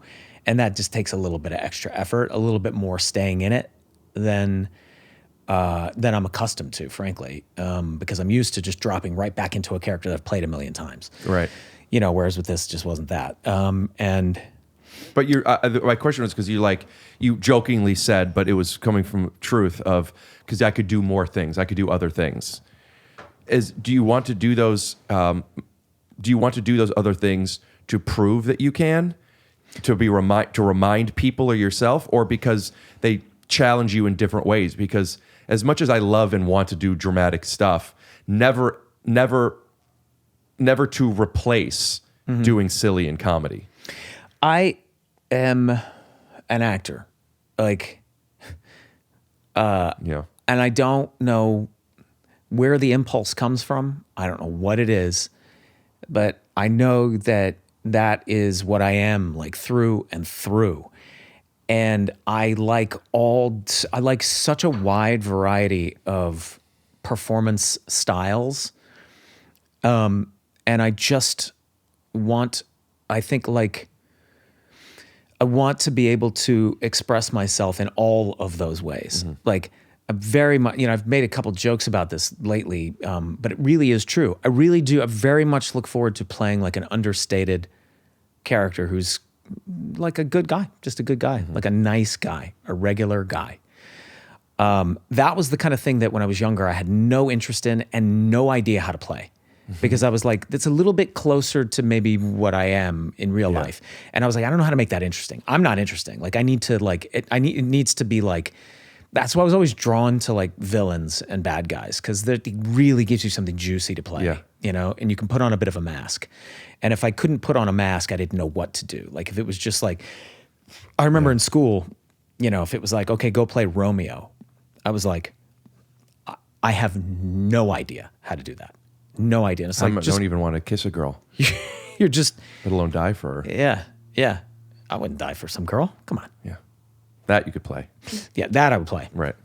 But like, like a super sincere, young lover. Like, ugh, I don't even know. I wouldn't know what to do with that back then. But now I'm like very much, now I've sort of like dug this little hole for myself, because now everybody's like, all the offers that I'm getting for things are like, it's things I've seen you do. Yeah, it's like come yell at people in our movie. Come be a scumbag in our movie. And I'm like, I don't want to do the same thing over and over again. Sometimes when I'm podcasting, I think to myself like, when the other person is willing to do the bits, but there's not a connection. And like, I can't quite tell, like, I'm being too much. And like, I gave them an out and they're just being very cordial and it feels like they're professional. And especially someone who like their PR people brought them here. They don't know me. They don't know what my thing is. They just are there. And like, maybe they're a little uncomfortable or something.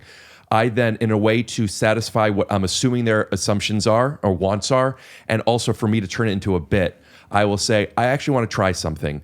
I want to try just being a very sincere interview guy. And that way, while I'm playing this thing that to me is simple, I'm playing it as opposed to lying, right? And also I'm not judging the simplicity, because that's what I'm supposed to do. And it ended up giving me new tools of how to talk to people. But what's fun is the playing sincere. I'm sure you've thought of this, and maybe there's an episode. I think I've seen every episode. But like, I'd like to pitch you, since you want to do this, for your character to have seen the benefits of this simplicity or this regular guy, whatever his motivation might be. Somebody likes this. I mean, it could be a selfish reason, obviously. I mean, I think to match the character, but like to be able to play the game of regular guy. Like another thing I like to do sometimes is when I'm really high, like really high, I want to, on a podcast, people don't know when I'm joking or serious a lot. It's a thing. And I will then, an hour in, be like, by the way, I had Kiva as a sponsor. We'll edit this out. I had Kiva as a sponsor, and I was supposed to be pretending like I'm high. I'm not high, and I'm sorry if I was lying to you. I kind of forgot, and I was just having a good time, but I'm not high. And I think for the rest of the episode, I'm just going to be regular. And I'm so stoned, and like having to like be high. It's like, I don't really drink, but like when people have to do the alphabet backwards, you memorize it instead of having to do it. Right. Like now you could do it. To then create this thing where I'm able to now play what I think, like going like, right. Yeah. Yeah. Are you okay? Do you want something else to drink, or is everything fine? Like that, like, Yeah. So I just think it's fun to play that. So I'm just pitching if Dennis has to. I could, well, I almost wonder if the spin on that is like, Yeah,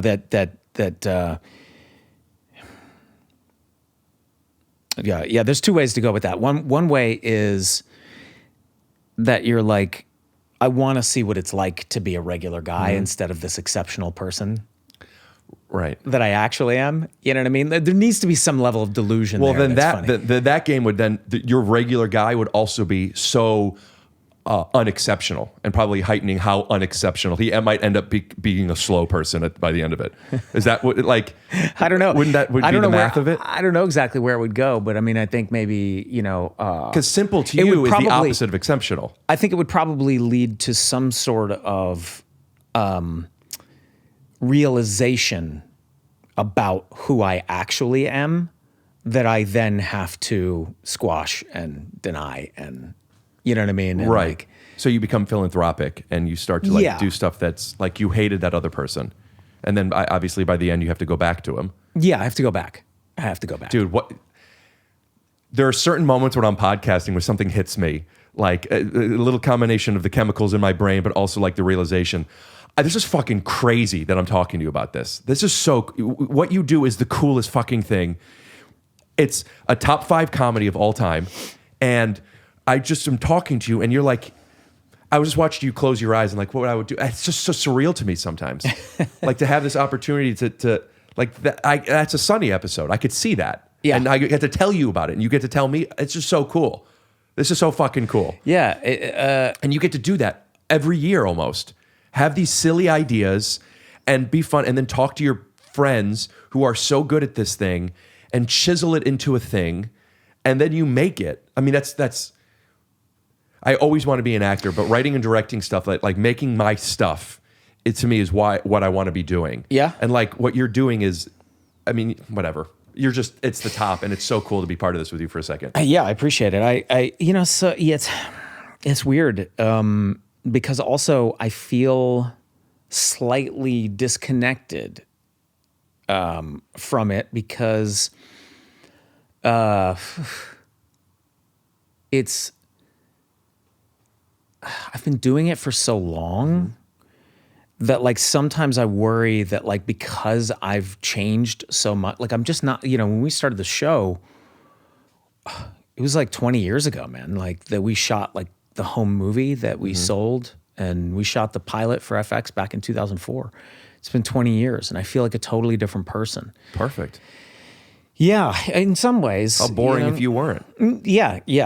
I think the thing, it's difficult though to continue because, I want to keep doing the show, but it's hard because it's not hard to come up with new episode ideas. That's not that hard. What's hard is coming up with new perspectives for the character to have that you haven't seen a million times. Yeah. Because you can't totally, you have to be consistent with the character. You can't totally change who the person is. So they, but then it also becomes predictable and it's like, it's really hard. Always Sunny is the longest running live action show of all time. Is that correct? Sitcom, I mean. In the US, yeah. Okay. So you're already doing what you're doing, and I have to imagine you're more than halfway there. So like maybe this is too late or doesn't matter, but why? Why can't, when Dennis changes and realizes he was a bad person, why does he have to go back to the way he was at the end of the episode? Mm-hmm. If, small version is 3 episodes, another version is, a season. But why can't this person change?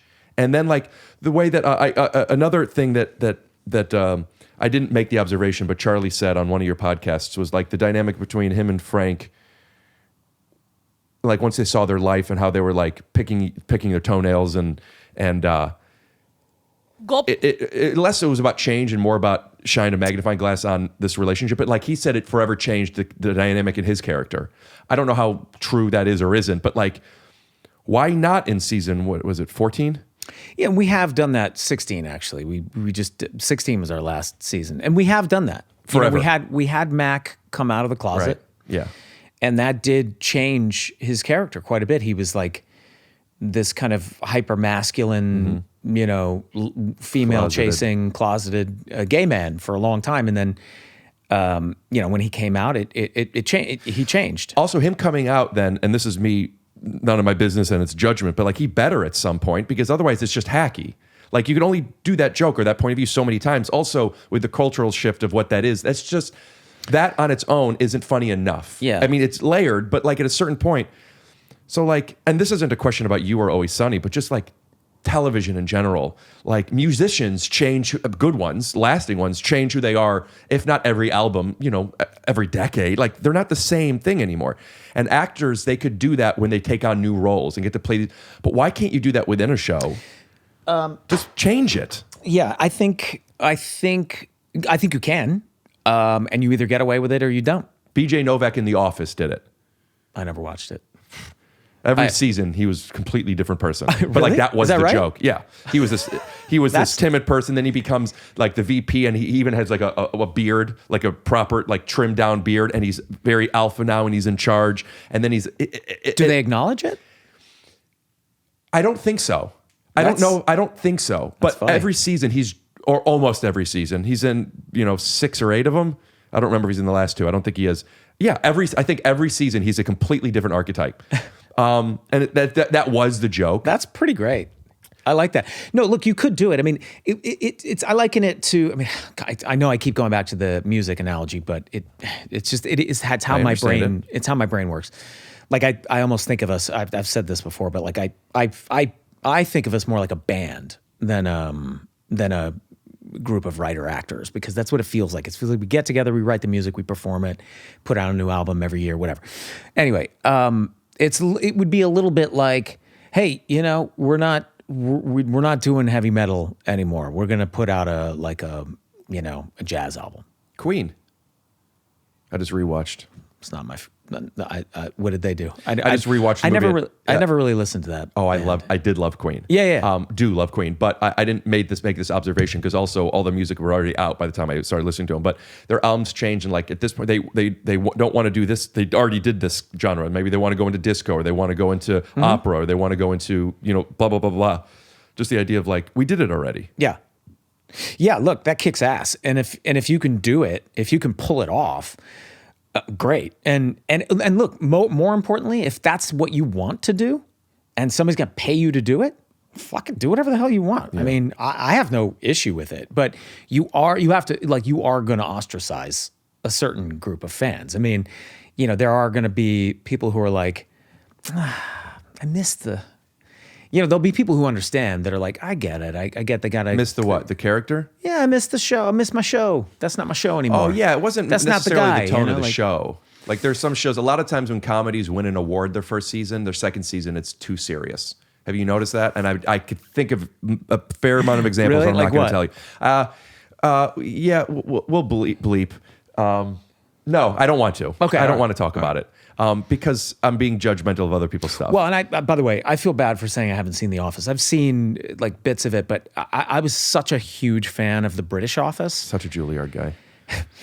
It's not that. It was just that I was such a fan of the British Office. It was a huge influence on us for It's Always Sunny, for creating Sunny. And, when the American Office came out, I just was like, it's not, like, you haven't seen enough. You don't know. You're wrong. It's like remaking something that was perfect. And by the way, I recognize that because I've seen clips from The Office. I've seen bits. I've seen almost entire episodes. Until you really appreciate the same with your show. And I've introduced a lot of people to your show, and which episode, and there's a few that I think of that I tend to do. The one I've probably introduced the most was, I don't remember the name of it, but the one where you guys are making fun of multicams. Oh, yeah. The gang tries desperately to win an award. Yeah. That one probably, just because I also feel like people, no matter who you are, you understand that commentary. You got to be really careful about the ratio. We get too many black guys, people think it's a black bar. That will not help us. Black bars don't win awards. No. I don't know why, but they don't. Loving these lights, you guys. I am glowing like an angel over here. But the point I'm making is, like, until you see how they act with each other, like, you need to watch at least 5 episodes. Yeah. Over a couple of seasons at least. Well, I feel that way about The Office. You need to... But do you find this... So this is also a big part of it for me. I don't... especially like in the first like 10 years or whatever, like working in comedy 9 months out of the year, anytime I had a chance to consume entertainment, comedy. Last thing I wanted to consume was comedy. I'm like that. Like almost zero. Like I would watch a little bit of South Park just because like I have always loved that show. Things that you've already watched. Yeah, things that grandfathered in. Yeah, things that were yeah, exactly. And exactly. I think there is an ego thing to that. I think there's if it's this isn't good, or oh fuck, I didn't do it. 100%. And like I think you're right. I have to admit that. And the way of beating that, because I still have that feeling. I have a great analogy. It's unnecessary, but I want to get to it. the feeling is Rick, you feel this way. Start the thing. 5 minutes in, you'll be enjoying yourself. It's the starting of that comedy because of the ego. And my analogy is, I was masturbating before it was a thing. I used to put my my penis when I was a kid, like I don't know, 5. Like in a bath, before you pull the thing, the water, when you're filling up the bath, comes out. I found out that if I put my penis up against that thing... The faucet? Yeah, at the bottom of the shower. I don't know what kind of fancy season 16 showers you have, but back in the day, remember, when you turn on a shower, you turn it on, and then it comes out the bottom. and then you pull a button so it comes out the top. Yeah. The bottom part where the pressure's heavier. It's a Great, faucet. Faucet. Okay. Okay. So I was saying faucet. So, yeah. Okay. All right. Faucet. I thought maybe I wasn't getting. Yeah. Okay. Got it. Yeah, yep. I'm in the wrong. That's So you're 9 sticking. times, So you're kinda. 5 years old. You're sticking your penis under the faucet where the pressure is hitting it, and it felt good, and I left it there, and it got to a point then where what I now know as an orgasm. This is pre-boners, pre-semen. It would get to a point where it feels so good. Whoa. And also something I noticed, like I want to be in here all day. But what I noticed is once it got to the climax, I didn't want to do it again. And there was a time that I was like gonna take a bath. And at this point, I don't know how old I am. I'm still pre-cum, but like maybe I'm older, 8, 9, 10, right? And I'm like, I didn't even know it was sexual. I didn't know this. I just like, tickling feels good. Right. And I'm like, and I said to myself, let's go do that thing. But also, you're not going to want to do it after it feels good. But I'm telling you now, trust me, you do. Just remember this feeling, that how much you're going to want it. And just stay in there and just keep it under there. I remember telling myself that. And I did it. And it felt so good. I'm like, I don't want to do it anymore. Well, 10 minutes ago, Rick said to try it. So I did, and I left it under there for a minute. It's like, no, I don't want this. And then I had the conversation with past and future Rick, and I now know that as, once you come, maybe you need a little bit of time. Right. That idea of have the conversation with yourself, but what if I left it under there and I did come again? What if, as a 10-year-old boy, I want to pretend that people are just coming into this part. What if a 10-year-old boy puts his penis under a faucet and it feels so good, and upon climax, he thinks he doesn't want to do it anymore, but there was a voice in his head that said, trust me, keep your penis under the faucet. He leaves it there for another minute, one more minute, and he gets to come again. That's what I'm saying about watching comedy. I was totally fine with this when you were talking about yourself. Mm-hmm. And that's where context Once is king. you started talking about some random theoretical 10-year-old Jewish boy from Cleveland. That's when I wanted to... And that's the show. Crawl out of this room. Like army crawl as low as possible. Are you saying that thinking about a little boy's penis is making you want to get on your knees? Hands and knees? No, it makes me want to slither down the stairs like a serpent and get out of here. And just get the fuck out of here. Okay. Well, put it on the board and we'll see what we do. We don't have to use it. All right, well, we got to end it soon. There are episodes where it's like, my mom used to say, she doesn't ask me much anymore because I always say, I don't know. How was the podcast? I never know. What I've learned is I'll never know. Only thing I know is like, how did I feel during it? Like, I know... This is one of my favorite episodes, and I'm also a little disappointed that we didn't get into some of the other things. No obligations. I'm going to ask you back at some point in the future. Yeah. You don't have to. I enjoyed it. But I'd love to.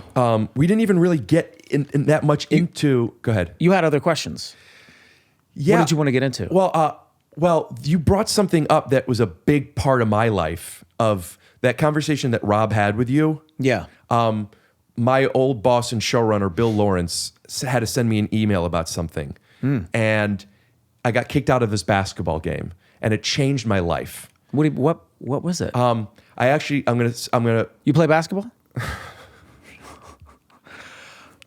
Yes. Was it a celebrity basketball league? No, it was just a basketball game with it's exactly what you want to get into when you first move to LA. I think of that as sometimes like, Bill Lawrence saw me and my buddy Brent at the Improv.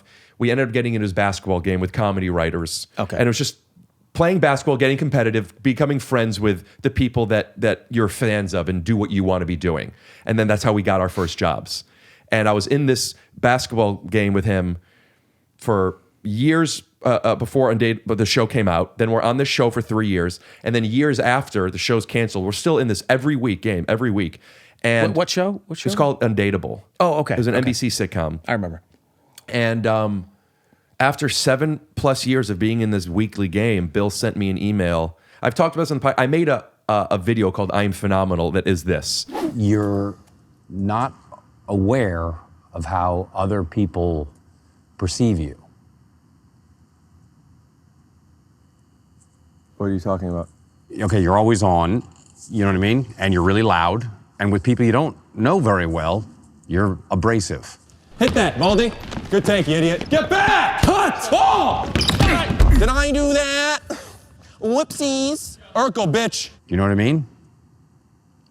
You don't know what I mean. That's not good. It was, Bill sent me an email, was what Rob said to you. Hey, Rick, blah, blah, blah, blah. I think you might be lacking some awareness on how people are receiving this. What you're doing, if this is what you want to be like, it's totally fine. Like basically accepting me and meeting me where I am and saying, but a couple of guys went up to Bill and said they don't want to play when I'm there. And I went from, I thought that, and I know I've talked about this before, but I'm sharing it to somebody new, so get off my ass. I went from thinking, well, I am the best basketball player there. And I'm going to be probably the first picked almost every time because people don't want to lose, to finding out not only am I the last picked, there are guys that don't even want me there. And wait a minute. Whether or not they're right or wrong, this is the idea of like I'm being loud or I'm not. I can't deny the fact that I had no idea that these guys felt this way. I'm the best. But was it okay? Wait, but was it that they didn't want you there because they felt like you sucked? I bothered them. No, were annoying. These are comedy writers and basketball players and people that are getting away from their kids and having a good time. And I'm cut to the fucking hoop. And I'm just this intensity that like I'm nothing personal about it. But we're on a 3-1 fast break. Yeah, and. No, everybody stops at the 3? That's what you do. Yeah, no, you're wrong. Yeah. But the idea of like right and wrong, they're wrong as far as fundamentals. They're not. I'm wrong for telling them what religion they should be. Right. And like there was such a disconnect that like, and that conversation with him was the inciting incident to something that ultimately, some self-awareness that ultimately changed my life.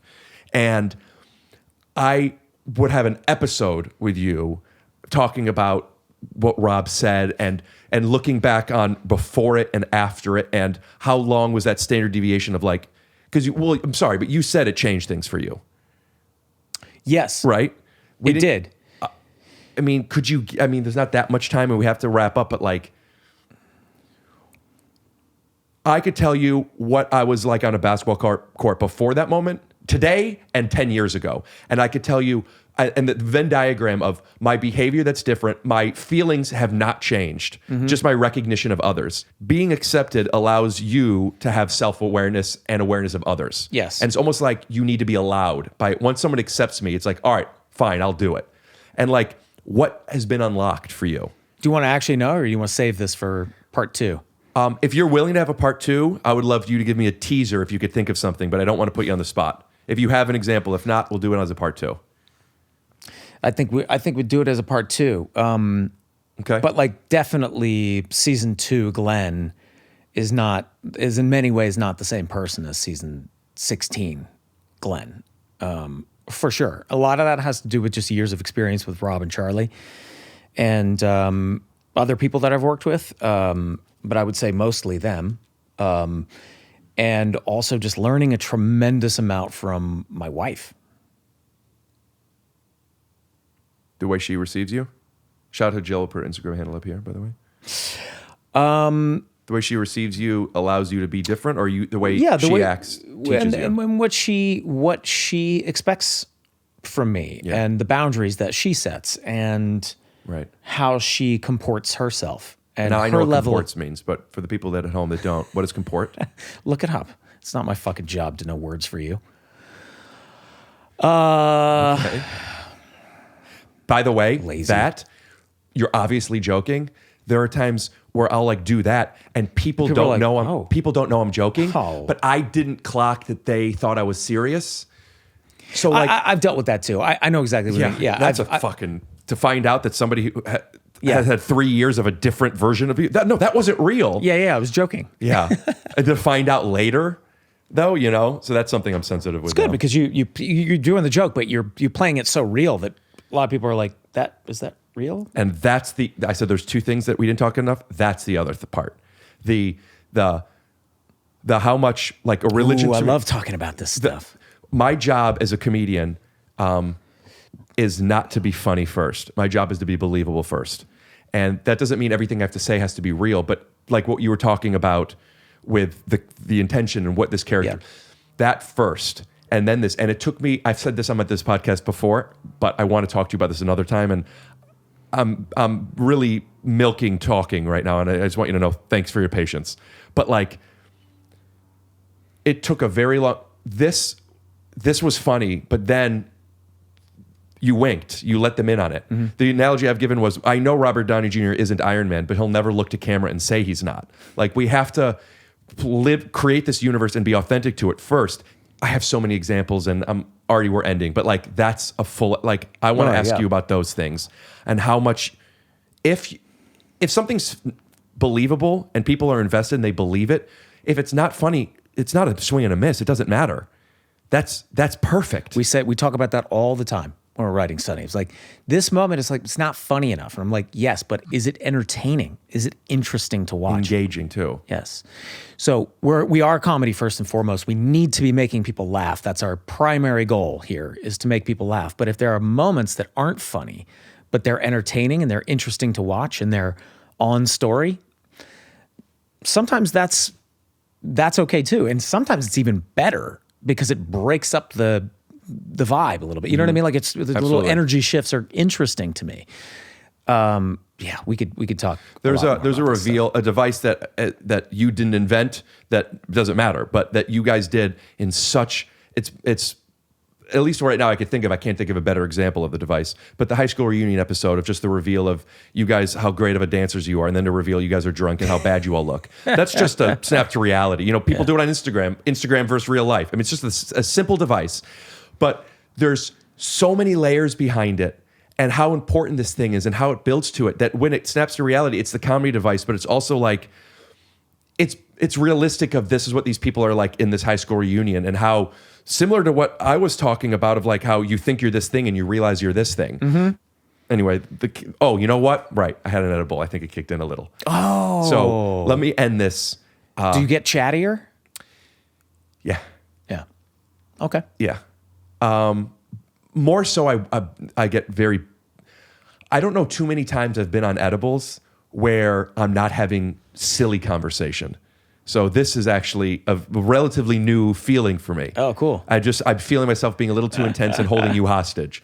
So like, oh no, I don't feel that. Okay.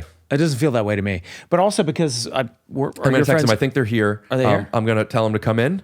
Yeah, I'm gonna pee again. Yeah, let's end this episode. I have to pee again. Great. But before you pee, a lot of liquids. Is there anything to plug? Do we still say go see Blackberry? Check out. Oh, great. 4 Walls Irish American Whiskey. Hey.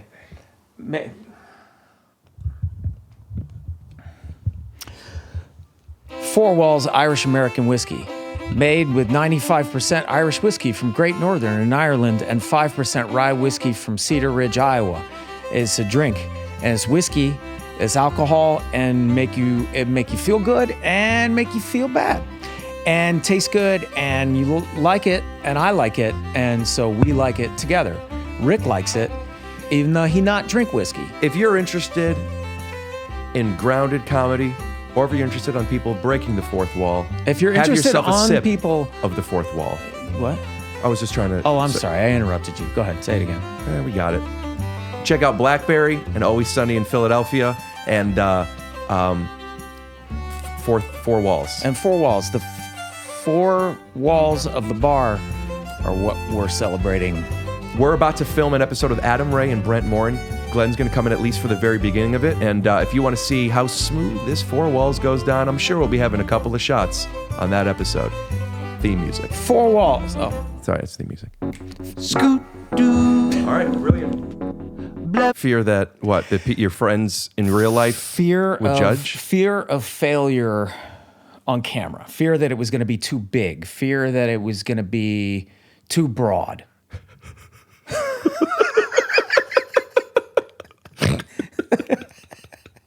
You know? Blabbity blue, scoop dee. Oh yeah.